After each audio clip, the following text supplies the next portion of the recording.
स्वागत है आपका अपने YouTube चैनल दीक्षित की दुनिया वन में। हर हर महादेव। दोस्तों, आज मैं आपको शुक्र त्रयोदशी शुक्र प्रदोष व्रत की कथा सुनाने जा रही हूँ। कृपया ध्यानपूर्वक सुनिए और कथा को पूरा सुनिए। तो कथा प्रारंभ। शुक्रवार त्रयोदशी प्रदोष व्रत पूजा विधि सोम प्रदोष के समान ही है। इसमें श्वेत रंग तथा खीर जैसे पदार्थ का ही सेवन करने का महत्व होता है। सूत जी बोले, प्राचीन काल की बात है। एक नगर में 3 मित्र रहते थे। तीनों में ही घनिष्ठ मित्रता थी, जिसमें एक राजकुमार पुत्र, दूसरा ब्राह्मण पुत्र, तीसरा सेठ पुत्र था। राजकुमार व ब्राह्मण पुत्र का विवाह हो चुका था। सेठ पुत्र का विवाह के बाद गोना नहीं हुआ था। एक दिन की बात है। एक दिन तीनों मित्र आपस में स्त्रियों की चर्चाएं कर रहे थे। ब्राह्मण पुत्र ने नारियों की प्रशंसा करते हुए कहा, नारीहीन घर भूतों का डेरा होता है। सेठ पुत्र ने यह वचन सुनकर अपनी पत्नी लाने का तुरंत निश्चय कर लिया। सेठ पुत्र अपने घर गया और अपने माता पिता जी से अपना निश्चय बताने लगा। उन्होंने बेटे से कहा कि शुक्र देवता डूबे हुए हैं। इन दिनों बहु बेटियों को घर से विदा कर लाना शुभ नहीं होता। अतः शुक्रोदय के बाद तुम अपनी पत्नी को विदा करके ला सकते हो। सेठ पुत्र अपनी जिद से टस से मस नहीं हुआ और अपने माता पिता की बात भी नहीं मानी और अपने ससुराल में जा पहुंचा। सास ससुर को उसके इरादे का जब पता चला तो उन्होंने उसके इरादे ठीक नहीं लगे। उन्होंने उसको समझाने की बहुत कोशिश की, किंतु वह नहीं माना। अतः उन्हें विवश होकर अपनी कन्या को विदा करना पड़ा। ससुराल के बाद विदा होकर पति पत्नी नगर से बाहर ही निकले थे कि उनकी बैलगाड़ी का पहिया टूट गया और बैल की टांगे भी टूट गई थी। पत्नी को भी काफी चोट आई थी। सेठ पुत्र ने आगे चलने का प्रयत्न जारी रखा, फिर भी वह नहीं रुका।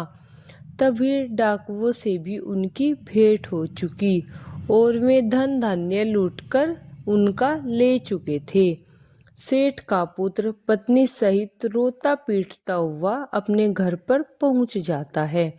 जाते ही उसे सांप डस लेता है। उसके पिता ने वैद्यों को बुलाया। उन्होंने देखने के बाद घोषणा की कि आपका पुत्र 3 दिन से मर गया है। उसी समय इस घटना का पता ब्राह्मण पुत्र को चल चुका। उसने सेठ से कहा कि आप अपने लड़के को पत्नी सहित बहू के घर वापस भेज दीजिए। सारी बाधाएं इसी ही लिए आई हैं। इसका पुत्र शुक्रस्ता में अपनी पत्नी को विदा करके लाया है। यही वहां पहुंच जाएगा तो यह बच जाएगा। सेठ को ब्राह्मण की बात उच्च और अपनी पुत्रवधू और पुत्र को वापस लौटा दिया। उसको ब्राह्मण के पुत्र की बात उच्च लगी। वहां पहुंचते ही सेठ का पुत्र की हालत ठीक होनी प्रारंभ हो गई। तत्पश्चात उन्होंने शेष जीवन अपना आनंद पूर्वक व्यतीत किया और अंत में वह पति पत्नी दोनों स्वर्ग को चले गए। बोलिए भोले बाबा भगवान की जय। काशी विश्वनाथ की जय। तुमरुका महादेव की जय। हर हर महादेव। अब मैं आपको आरती सुनाने जा रही हूँ। जय शिव ओमकारा प्रभु हरे शिव ओमकारा। ब्रह्मा विष्णु सदा शिव ब्रह्मा विष्णु सदा शिव अर्धांगी धारा। ओम जय शिव ओमकारा। एकानंद चतुरानंद पंचानंद राजे स्वामी पंचानंद राजे। हंसासन गरुड़ासन वृक्षवाहन साजे। ओम जय शिव ओमकारा। एकानंद चतुरानंद पंचानंद राजे स्वामी पंचानंद राजे। हंसासन गरुड़ासन वृक्षवाहन साजे। ओम जय शिव ओमकारा।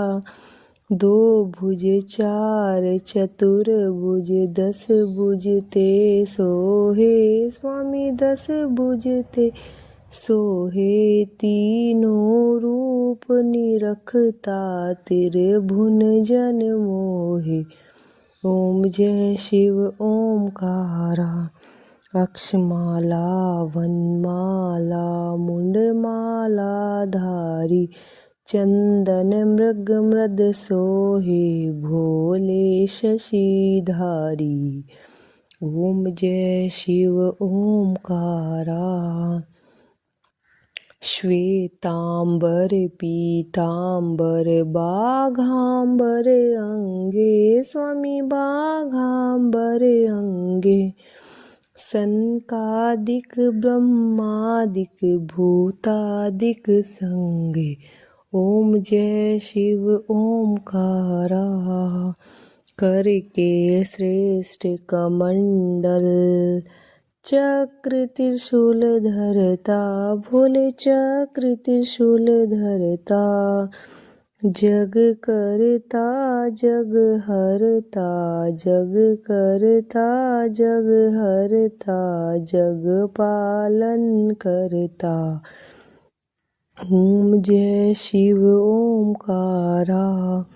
ब्रह्मा विष्णु सदा शिव जानत अविवेका स्वामी जानत अविवेका।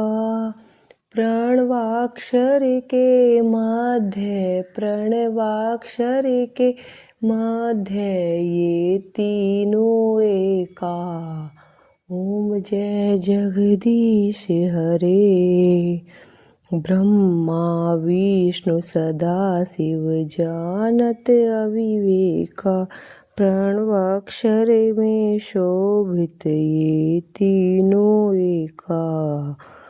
ओम जय जगदीश हरे। त्रिगुण शिव जी की आरती। जो कोई नर गावे स्वामी प्रेम सहित गावे।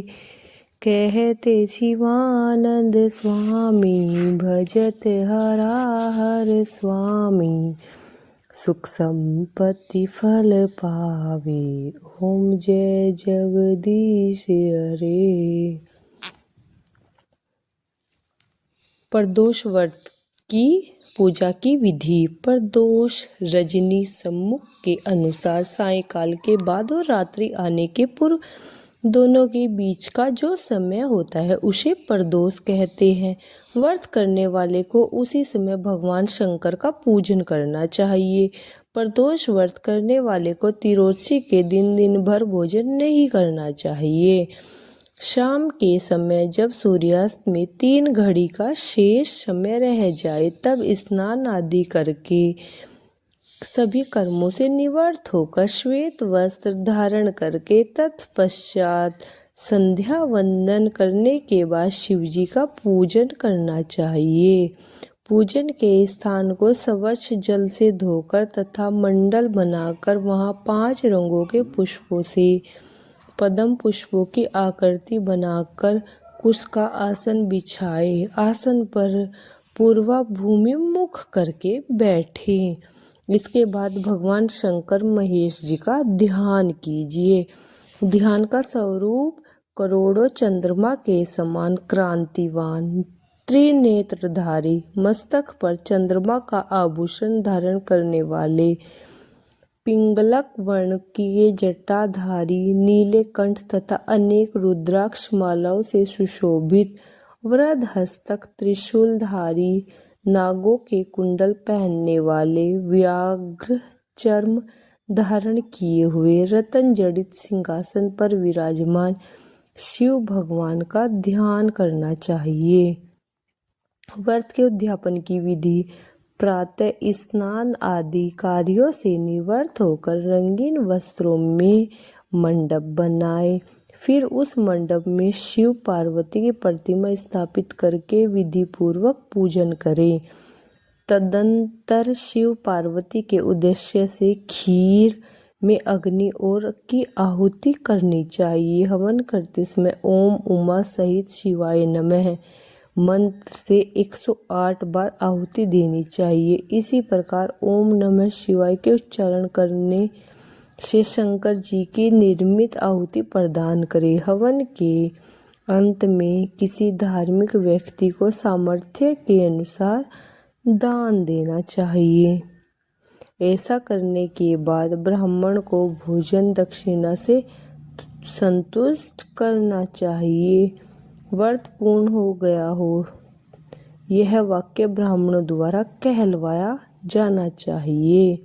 ब्राह्मणों की आज्ञा पाकर अपने बंधु बांधवों को साथ में लेकर मन में भगवान शिव भोले बाबा का स्मरण करते हुए व्रत धारण करने वाले को भोजन कदापि नहीं करना चाहिए। इस प्रकार उद्यापन करने से व्रती पुत्र पौत्रादि से युक्त होता है तथा आरोग्य लाभ को प्राप्त करता है। इसके अतिरिक्त वह अपने शत्रुओं पर विजय प्राप्त करता है एवं संपूर्ण पापों से मुक्त हो जाता है। ऐसा स्कंद पुराण में भी कहा गया है। बोलिए शिव शंकर भोले बाबा की जय हो। काशी विश्वनाथ की जय हो। तुमरुका महादेव जी की जय हो। हर हर महादेव, हर हर महादेव, हर हर महादेव।